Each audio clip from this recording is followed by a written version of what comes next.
تو اس نے کہا حضرت یہ شے تو میرے پاس موجود ہے، لیکن اگر تم کہو تو یہ میرے سامنے ایک دکان ہے، تم اس دکان پہ چلے جاؤ، اسی کمپنی کی، اسی ورائٹی کی، اسی قیمت پہ اس دکان پہ یہ چیز موجود ہے۔ اس نے کہا مجھے تو چیز چاہیے، تم دو یا وہ دے، لہٰذا میں اس کے پاس جاتا ہوں، اس سے خرید لیتا ہوں۔ وہ سامنے والی دکان پہ جاتا ہے، اس سے جا کے وہ چیز خریدتا ہے، لیکن خرید کے جب لوٹنے لگتا ہے تو اسے یہ خیال آیا کہ یار میں جاتے میں پوچھتا تو جاؤں، اس کے پاس بھی یہ شے موجود تھی، تو اس نے چیز ہونے کے باوجود مجھے اس کی دکان پہ کیوں بھیجا؟ تو آپ یہ لوٹ کے جب اس کے پاس آتا ہے تو کہا حضرت مجھے ایک سوال کا جواب دیجیے، آپ صبح سے لے کے شام تک یہاں اپنی دکانداری پہ بیٹھتے ہیں، پیٹ کا دھندا کرنے آتے ہیں، کاروبار کے لیے بیٹھے ہیں، ہر شخص یہ چاہتا ہے کہ یہاں سے کچھ کما کے لوٹوں اور زیادہ سے زیادہ میں لے کے جاؤں مال و متاع، تو آپ نے جب شے آپ کے پاس موجود تھی، اسی کمپنی کی تھی، اسی ورائٹی کی تھی، اسی قیمت پہ دستیاب تھی، تو آپ نے مجھے وہ شے دی کیوں نہیں؟ تو سنیے اس کا جواب کیا تھا۔ اس نے کہا کہ حضرت اس لیے نہیں دی کہ میں صبح سے شام تک یہاں کاروبار کر رہا تھا، تو میں نے اپنے بچوں کی روٹی روزی جمع کرنی تھی، جو جا کے شام کو میں نے انہیں کھلانی تھی، لیکن وہ جو میرا ہمسایہ میرے سامنے دکاندار ہے، میں صبح سے دیکھ رہا تھا، اس کی دکان پہ کوئی گاہک نہیں آیا تھا، میں نے اس لیے تمہیں اس کی دکان پہ بھیجا کہ جاؤ جا کے یہ شے اس سے خرید لو، تاکہ شام کو جاتے ہوئے جب گھر لوٹ کے جائے تو وہ بھی اپنے بچوں کے لیے کچھ لے جائے۔ کہا وہ بھی اپنے بچوں کے لیے لے کے جائے۔ تو معاشرے میں کچھ لوگ ایسے بھی تھے کہ جن کی وجہ سے یہاں لوگوں نے ایک بانک پن دیکھا، عروج دیکھا، ترقی دیکھی اور خوشیاں دیکھی اور بہاریں دیکھی۔ تو یہ سارا کچھ کیسے نصیب ہوا کہ انہوں نے ایک دوسرے کا دکھ سکھ جو تھا وہ بانٹا، لوگوں کا احساس کیا، لوگوں کی غمی خوشی میں اس کو اپنی سمجھ کے وہ شریک ہوتے رہے۔ تو یہ حالت تھی، اس وجہ سے اس معاشرے نے خوبصورت دن دیکھے تھے۔ حضرت سیدنا عمر رضی اللہ تعالیٰ عنہ کے زمانہ اقدس میں ایک شخص نے اپنی زمین کو بیچا اور ایک شخص نے زمین کو خریدا۔ ایک بیچنے والا تھا، ایک خریدنے والا تھا۔ اب زمین کا جب سودا ہو جاتا ہے تو خریدنے والے نے اس کی قیمت جو تھی وہ ادا کر دی، بیچنے والا قیمت لے کے گھر لوٹا۔ اب خریدنے والے نے جا کے اس زمین میں ہل چلایا، جب ہل چلایا جاتا ہے تو اس زمین سے ایک قیمتی خزانہ نکلتا ہے، سونا نکلتا ہے۔ وہ سونا لے کے بیچنے والے کے پاس آتا ہے۔ اس نے کہا کہ حضرت تمہارے ساتھ میرا اس زمین کا سودا ہوا تھا، اس خزانے کا سودا نہیں ہوا تھا، لہذا یہ خزانہ تمہارا ہے، اسے اپنے پاس رکھو۔ تو اس نے کہا کہ نہیں، میں یہ نہیں رکھ سکتا، میں نے زمین دی تھی، اب یہ خزانہ اس میں سے نکلا ہے تو یہ تمہارا ہے، لہذا میں اسے قبول نہیں کر سکتا۔ لہذا ایک تکرار جو تھا وہ طول پکڑ گیا، یہاں تک کہ ماجرا حضرت سیدنا عمر رضی اللہ تعالیٰ عنہ کی چوکھٹ پہ پہنچا۔ حضرت عمر فرمانے لگے بتاؤ تمہاری اولاد ہے؟ تو انہوں نے کہا کہ حضرت ہاں میرا بچہ ہے۔ دوسرے نے کہا کہ حضرت ہاں میری بیٹی ہے۔ اب بیٹا اور بیٹی جو تھی، حضرت عمر رضی اللہ تعالیٰ نے فیصلہ یہ فرمایا کہ تم دونوں اپنی بیٹی اور بیٹے کی شادی کر دو۔ بیٹی اور بیٹے کی شادی کی گئی۔ اب وہ دولت جو تھی، وہ سونا جو تھا، وہ جو خزانہ تھا، وہ جس نے زمین بیچی تھی وہ لوٹ کے پھر اس کے حصے میں آ جاتا۔ اللہ اکبر۔ ایک یہ احساس کا منظر تھا کہ اس معاشرے میں جب لوگ ایک دوسرے کا احساس کرتے تھے تو پھر خوبصورت رشتے پروان چڑھتے تھے۔ جب جنگ کے منظر کے اندر ایک شخص عطشن کی صدا بلند کرتا ہے کہ مجھے پیاس لگی ہے، مجھے پانی پلایا جائے، تو ایک شخص پانی کا ایک پیالہ لے کے آگے بڑھتا ہے تاکہ میں اسے پانی پلاؤں اور اس کی جان میں جان آ جائے، ہو سکتا ہے اس کی سانسیں جو ہیں وہ چند بڑھ جائیں۔ اب وہ پانی کا پیالہ لے کے آگے بڑھتا ہے، اس کے ہونٹوں کے قریب جب پانی کا پیالہ کیا ہے تو کہیں ایک سمت سے پھر آواز اٹھتی ہے کہ اچھا مجھے پیاس لگی ہے، تو وہ آگے بڑھا۔ اس نے کہا کہ مجھے پانی بعد میں پلانا، یہ جو پیاسا ہے اسے پانی پہلے پلا لو۔ تو اس نے اس کو چھوڑ دیا، اس کی طرف بڑھا۔ جب دوسرے کو پانی پلانے جاتا ہے تو صاحب پھر تیسری طرف سے ایک آواز اٹھتی ہے کہ اچھن مجھے پیاس لگی ہے، پانی پلاؤ۔ تو اب دوسرا یہ کہتا ہے مجھے بعد میں پلانا، پہلے اس کو پلانا۔ اب یہاں تک کہ وہ 7 لوگوں کے پاس گیا تھا کہ ان کو پانی پلایا جائے، 7 لوگوں کے ارد گرد وہ چکر کاٹتا رہا، کہا جو اپنے لیے پسند کرو وہی اپنے دوسرے مسلمان بھائی کے لیے پسند کرو۔ تو صاحب 7 لوگوں کے پاس وہ چکر کاٹتا رہا، یہاں تک کہ 7 نے اپنی جان اپنے مال کے حقیقی کے حوالے کر دی، لیکن وہ 7 اپنی جان کا کھیل کھیل رہے ہیں، لیکن اس لمحے بھی وہ دوسرے کا احساس کرتے ہیں کہ میری خیر ہے، میرے دوسرے مسلمان بھائی کا خیال رکھا جائے، اسے پہلے پانی پلایا جائے۔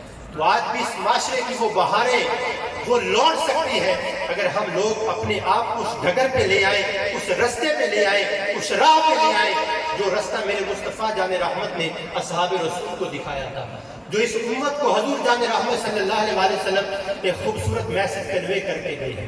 وہ قرآن کی صورت میں پیغام ہے، وہ حدیث رسول کی صورت میں پیغام ہے، وہ اللہ والوں کی تعلیمات کی صورت میں خوبصورت میسج ہمارے سامنے ہے کہ ہماری ذات سے کسی کو دکھ نہ پہنچے، کسی کو اذیت نہ پہنچے۔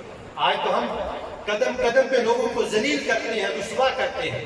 میرے حضور جان رحمت صلی اللہ علیہ وسلم نے فرمایا کہ کسی کے ذلیل و رسوا ہونے کے لیے اتنا ہی کافی ہے کہ وہ اپنے کسی مسلمان بھائی کو اپنے سے کم تر جانتا ہے، تو کہا اس کے لیے اللہ کے حضور مغبوط اور لعنت زدہ ہونے کے لیے اتنا کافی ہے کہ وہ اپنے کسی مسلمان بھائی کو اپنے سے کم تر جانتا ہے۔ تو آج جس کے پاس دنیا کی دولت کے چند ٹکے آ جاتے ہیں وہ اپنی اوقات بھول بیٹھتا ہے، وہ غریب کو غریب نہیں سمجھتا۔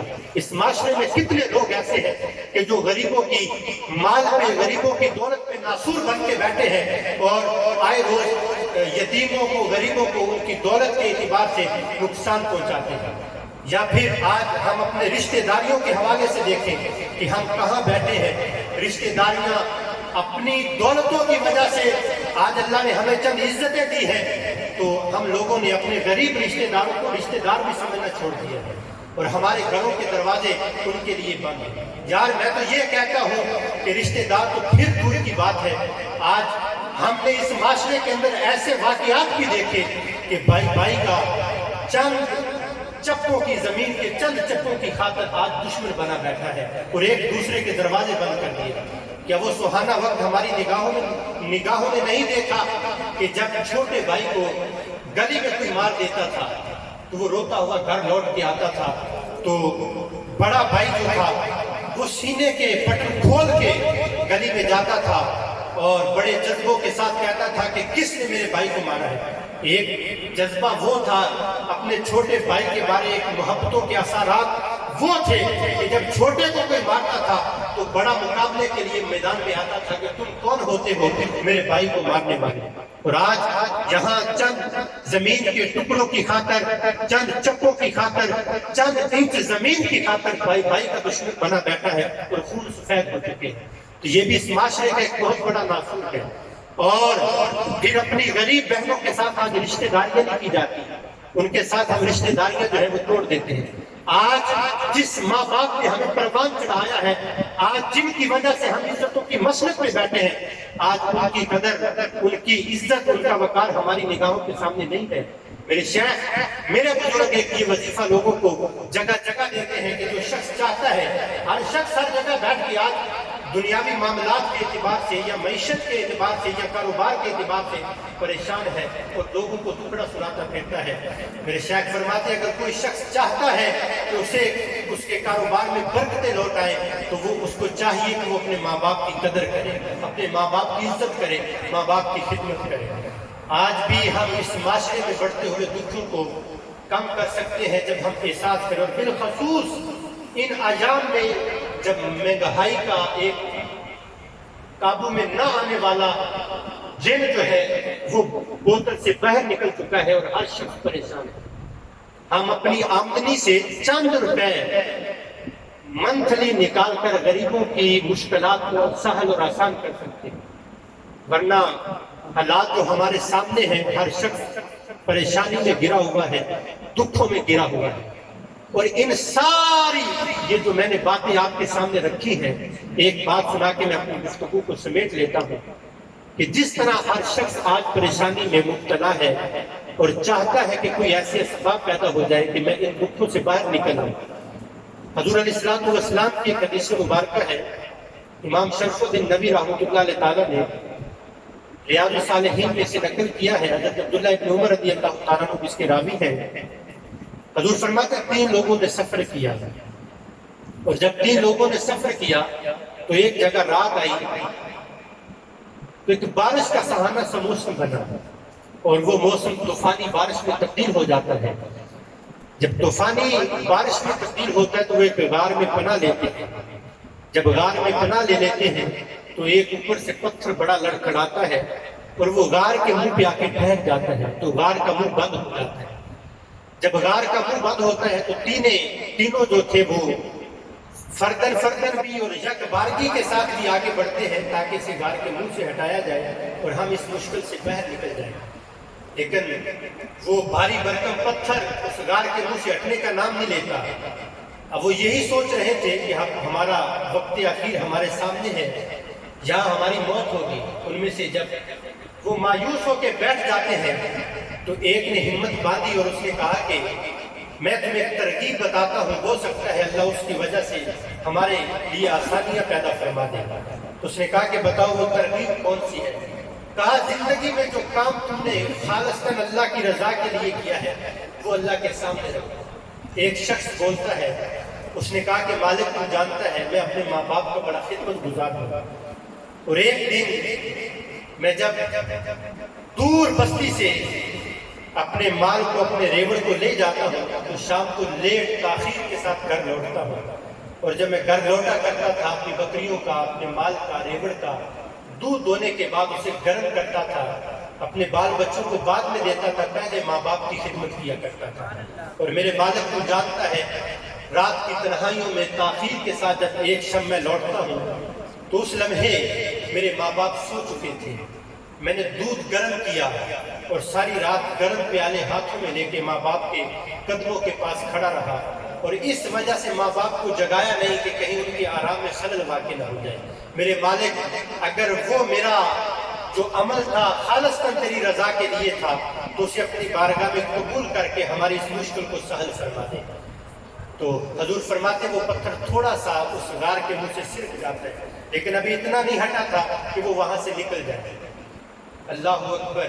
اب دوسرے نے اللہ کی بارگاہ میں اپنی عرض رکھی کہ مالک تو جانتا ہے ایک مرتبہ میں اپنے چچا کی جوان بیٹی کے پاس تھا، میں نے اسے بدکاری کی دعوت دی تو اس نے اپنے آپ کو میرے برے ارادوں سے محفوظ رکھا، اور ایک دن جب وہ غربت کی لکیر پہ زندگی گزار رہی تھی تو وہ میرے دروازے پہ آئی۔ اب غربت انسان سے بہت کچھ کرواتی ہے، عزتیں لٹ جاتی ہیں، چادریں پامال ہو جاتی ہیں، پگڑیاں رل جاتی ہیں۔ یہ غربت جو ہے اللہ کے حضور اس کی چوکھٹ پہ ہمیشہ اس مفلسی سے بچنے کی دعا کیا کرو، اور ہر انسان کے حق میں یہ دعا کرتے رہا کرو۔ تو جب وہ غربت کی لکیر پہ زندگی گزارنے پہ آن پہنچی تو وہ اپنے چچا کے جوان بیٹے کی چوکھٹ پہ آتی ہے، اور اس نے اپنی اس قسم پرسی کی حالت کو سنایا اور اپنا ٹکڑا اس کے سامنے رکھا۔ تو اس نے بھی پھر اپنے من کی منشا اس کے سامنے رکھی۔ اس نے کہا کہ تو مجھ سے 60 دیناروں کی طلبگار ہے، میں تجھے 120 دوں گا، لہذا میری خواہش یہ ہے کہ تو میرے من کی تڑپ کو بجھائے گی اور میرے ساتھ بدکاری کرے گی۔ اب غربت تھی، ماری بیچاری کرتی تو کیا نہ کرتی، سامنے بچے بھی تھے وہ بھی دکھائی دے رہے تھے، ان کا بھڑکنا وہ بھی دکھائی نہیں دیتا تھا۔ تو اس نے کہا کہ ٹھیک ہے۔ اب جب دینار لے لیے جاتے ہیں اور وہ تعین جو ہوا تھا کہ اس لمحے بدکاری کی جائے گی، ناپاک اور برے ارادوں کے ساتھ جب وہ جوان اپنے چچا زاد اس جوان لڑکی کی طرف ہاتھ بڑھاتا ہے تو اس نے کہا کہ اتق اللہ، اپنے رب سے ڈر جاؤ۔